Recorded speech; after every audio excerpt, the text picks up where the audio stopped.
Here's looking at you, kid. Casablanca wasn't just a wartime romance, it was a chaotic, pressure cooked experiment that somehow became one of the most enduring films in Hollywood history. What audiences saw on screen looked smooth, romantic, and timeless, but behind the cameras, it was a storm of unfinished scripts, studio pressure, and actors improvising lines that would later define cinema. From a piano that wasn't really played, to actors who didn't even know how the story ended while filming, the production of Casablanca was a maze of uncertainty. In this video, we're pulling back the curtain to uncover 20 weird facts about Casablanca, truths that even die-hard fans may not know, and just wait for the bonus fact. It's a twist that redefines how you see this classic forever.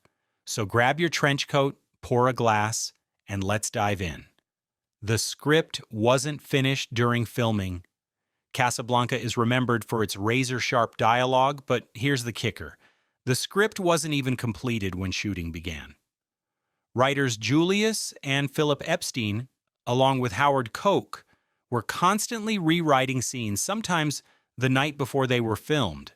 Even Ingrid Bergman was left in the dark. She reportedly asked director Michael Curtis, "Which man am I in love with, Rick or Victor?" He told her, "Play it in between." That uncertainty bled onto the screen, giving her performance its layered tension. What audiences didn't know was that the love triangle's ambiguity wasn't intentional brilliance, it was born of sheer chaos. In fact, no one on set truly knew how the story would resolve until almost the very end of filming. The famous song almost wasn't As Time Goes By. Imagine Casablanca without As Time Goes By. Hard to picture, right? Yet producer Hal B. Wallace considered cutting the song entirely. He wanted a new number composed by Max Steiner, the film's legendary scorer, but Ingrid Bergman had already cut her hair short For Whom the Bell Tolls, meaning reshoots of the piano scenes were impossible. So the song stayed. Steiner later admitted he didn't like the tune, but he wove it masterfully into the score. What audiences didn't know was that this near-discarded piece of music became the movie's beating heart. Without it, Casablanca might have lost its most iconic emotional thread. Humphrey Bogart couldn't play piano. Audiences loved the scenes of Rick leaning casually against Sam's piano as if he could join in at any moment. The truth? Humphrey Bogart couldn't play a note. His hand movements in those shots were faked, deliberately kept in shadows so no one would notice. Dooley Wilson, who played Sam, wasn't a pianist either, he was a drummer. Off-screen, a studio pianist named John Vincent Plummer actually recorded the music. Wilson simply mimed the keystrokes with practiced precision. It wasn't Bogart's elegance or Wilson's touch that made As Time Goes By soar. It was a hidden musician in the background, invisible to history, but essential to its magic. The airport scene was a miniature. The misty farewell at the airport is one of the most unforgettable endings in cinema. But here's what audiences didn't know. That fog-shrouded airstrip wasn't real. It was a soundstage with a scaled-down cardboard airplane and little people, literally extras of reduced height playing mechanics to create the illusion of distance. Fog machines pumped out clouds to disguise the fakery. The studio couldn't afford to build a real runway set, so Curtis and his team turned to forced perspective trickery. Ironically, the limitations made the scene even more atmospheric, more dreamlike. What looked like Hollywood grandeur was really smoke, mirrors, and a clever use of scale. Ingrid Bergman towered over Bogart. On screen, Bogart and Bergman appear perfectly matched. In reality, Bergman was about 2 inches taller than Bogart. Hollywood had its tricks. Bogart often stood on wooden blocks or was filmed from angles that made him look taller. Sometimes Bergman had to slouch slightly to balance their appearances. This wasn't unusual. Actors from Alan Ladd to Dustin Hoffman relied on such tricks. But with Casablanca's intimacy, It required constant vigilance from Curtis and the cinematographers. What audiences didn't know was that every embrace, every close-up was carefully staged to protect Bogart's leading man image. It wasn't just a love story, it was a battle with camera angles. The censors nearly killed the ending. Casablanca's ending, Rick sending Ilsa away, is legendary, but it almost never made it past the censors. Under the strict Hays Code, adultery and immoral behavior couldn't be glorified. The production code office feared Ilsa choosing Rick over her husband would imply endorsing infidelity. To dodge the restrictions, the writers flipped the script. Instead of romance winning, sacrifice took center stage. Rick lets Ilsa go, declaring it's for the greater good. Ironically, what was supposed to be a limitation gave the film its moral punch. What audiences didn't know was that censorship, usually seen as Hollywood's enemy, inadvertently gave Casablanca one of the most powerful finales in cinema history. Many actors were real refugees. While Casablanca tells the story of desperate souls fleeing Nazi-occupied Europe, many of its extras weren't actors at all. They were real refugees. The chaotic, emotional scenes at Rick's Cafe were populated by men and women who had fled Hitler's regime in real life. When they sang La Marseillaise to drown out the Germans, many wept openly, reliving their own trauma. Conrad Veidt, who played Major Strasser, had fled Germany with his Jewish wife. This wasn't performance, it was personal history captured on film. What audiences didn't know was that Casablanca wasn't just fiction, it was a snapshot of war-torn lives, reenacted under the safety of Hollywood lights. Bogart and Bergman had no chemistry off-screen. On screen, Bogart and Bergman radiated timeless passion. Off-screen, they barely connected. Bogart, at 43, was married to actress Mayo Methot, known for her fiery temper. Bergman, 27, was reserved and professional. They never bonded the way audiences imagined. Bogart kept to himself, chain-smoking between takes, while Bergman often sought advice from Curtis. Their distance may actually have enhanced the tension in their performances. Rick and Ilsa's love is fragile, unfulfilled, and haunted by what might have been, exactly how their real-life dynamic felt. What audiences didn't know was that one of cinema's most iconic romances existed only on screen, fueled by illusion rather than intimacy. The German soldiers were Jews who fled the Nazis.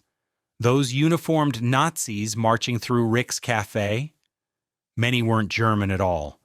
They were Jewish refugees who had escaped the very regime they were now portraying. Playing the enemy was painful, but also cathartic. Stories from the set recall extras trembling with emotion as they sang La Marseillaise against the faux German officers. For them, it wasn't a scene. It was symbolic revenge. This eerie overlap of fiction and reality gave Casablanca a raw edge that audiences felt without realizing why. What looked like carefully staged drama was, for many, a reenactment of their deepest wounds and their quiet act of defiance against tyranny. The studio didn't expect it to be a classic. Today, Casablanca sits atop nearly every greatest films list. But in 1942, Warner Brothers saw it as just another mid-tier release. It was rushed into production to capitalize on the Allied invasion of North Africa. Even its release date was moved up to coincide with real-world events. No one at the studio predicted its longevity. Bogart himself thought it was a good script, but nothing earth-shattering. And yet, what was intended as wartime propaganda became eternal cinema. And if you're still watching, go ahead and like and subscribe, because we've got 10 more shocking revelations that prove Casablanca's survival was nothing short of miraculous. Claude Rains' role was expanded during filming. Claude Rains, who played Captain Renault, was never supposed to have such a large role. Early drafts gave him limited screen time, but his sly humor and perfectly timed delivery made him irresistible to both the writers and director. Lines like, "I'm shocked, to find that gambling is going on in here," were added late, cementing Renault as the film's sardonic heartbeat. His morally ambiguous charm gave audiences a figure they couldn't quite trust but couldn't resist either. What audiences didn't know was that Renault's presence grew out of improvisation and necessity. Rain's wit turned filler into gold, and his character became one of the reasons Casablanca balanced romance with sharp, biting humor.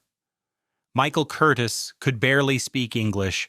Director Michael Curtiz was a Hungarian immigrant whose English was fractured at best. His malapropisms were legendary.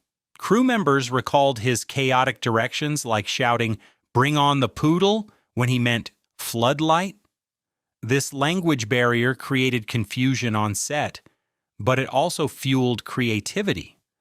Curtiz relied heavily on visuals, gestures, and instincts. The result was a movie layered with striking camera angles and atmospheric staging. Ironically, what looked like deliberate artistry often grew out of Curtiz's struggle to communicate in words. What audiences didn't know was that Casablanca's distinct visual mood, its shadows, smoke, and silhouettes, was born as much from Curtiz's language gaps as from his genius. Bogart hated working nights. Bogart was famously irritable during production, and one reason was the endless night shoots. Rick's Café Américain required moody lighting, and Curtiz loved shooting late into the evening. Bogart despised it. He was a heavy drinker and smoker, often nursing headaches while delivering his sharpest lines. Crew members described him as grumbling through takes, though he never lost his professionalism. That weariness shows on screen, Rick's cynicism, his weary eyes, his sharp retorts. What audiences didn't know was that much of Bogart's performance came from exhaustion as much as craft. His legendary cool wasn't just acting, it was the product of a man tired of the long, smoky nights. The film's budget was surprisingly modest. Casablanca looks glamorous, but Warner Brothers actually gave it a modest budget of around $1 million, a far cry from the sprawling epics of the time. Sets were reused from other productions, including the courtyard and streets seen in the Desert Song. Costumes were recycled, and the now famous airport ending was done with miniatures to save money. Yet necessity bred creativity. Curtiz and his team crafted atmosphere with lighting, fog, and clever staging instead of lavish spending. What audiences didn't know was that Casablanca's elegance came not from extravagance but from restraint. In the end, it proved that mood and storytelling could outshine money. The cast had no idea. They were making history? For the cast, Casablanca was just another studio assignment. Ingrid Bergman later admitted she thought it was just a nice, ordinary film. Even Bogart, though proud of the script, treated it like another paycheck. No one believed they were making cinematic history. The film won 3 Oscars, including Best Picture, but during production, spirits were modest. Only in hindsight did the cast realize they had created something timeless. What audiences didn't know was that Casablanca's greatness wasn't forged in ambition, but in ordinary workdays filled with cigarette smoke, rewrites, and uncertainty. The myth of Casablanca was born not on set, but after the lights dimmed and history embraced it. The "round up the usual suspects" line was a last-minute addition. The line "round up the usual suspects" has become one of the most quoted in film history. But here's the twist. It was added late in the script process. Originally, Renault's reaction to Strasser's death was more straightforward. The writers realized the ending needed a punch, a line that would seal Renault's loyalty shift while keeping his wry humor intact. The phrase captured both the absurdity and corruption of Vichy France while giving audiences a cathartic laugh. What audiences didn't know was that one of Casablanca's sharpest pieces of dialogue wasn't carefully planned from the start. It was born in a rewrite room at the 11th hour, forever stamping itself into cinematic vocabulary. A lot of dialogue was improvised. Casablanca's reputation rests on its sparkling dialogue, but not all of it was on the page. Bogart in particular added small touches to Rick's lines.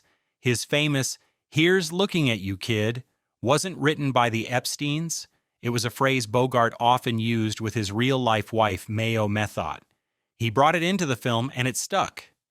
Actors like Claude Rains also played with line readings that reshaped the mood of entire scenes. What audiences didn't know was that some of Casablanca's most enduring moments weren't crafted by typewriters at all, but by actors finding truth in the moment and leaving behind immortal words. Dooley Wilson was the soul of the set. Sam wasn't just Rick's piano man, he was the emotional glue of the film. Dooley Wilson was one of the few African-American actors with significant screen presence in the 1940s Hollywood, and he brought warmth and humanity to the story. Off-screen, he was beloved by cast and crew for his humor and calm presence amidst the production chaos. Wilson's role was originally considered minor, but his chemistry with Bogart convinced Curtis to expand Sam's presence. What audiences didn't know was that Wilson's gentle performance not only gave Casablanca its heart, but also quietly pushed boundaries for black actors in a segregated industry. The film won the Oscar almost by accident. Casablanca won Best Picture at the 1944 Academy Awards, but even that was the result of timing. The film's release had been rushed in 1942 to tie in with the Allied invasion of North Africa, making it eligible for the 1943 awards. But Warner Brothers lobbied for a later campaign, allowing it to compete in 44 instead. By then, the war had turned in the Allies' favor, and Casablanca's patriotic themes struck a deep chord with voters. What audiences didn't know was that without that accidental scheduling, Casablanca might not have swept the Oscars at all. History hinged on timing as much as artistry. Casablanca almost had a sequel. Yes, Hollywood considered a sequel. After Casablanca's massive success, Warner Brothers toyed with continuing Rick and Ilsa's story.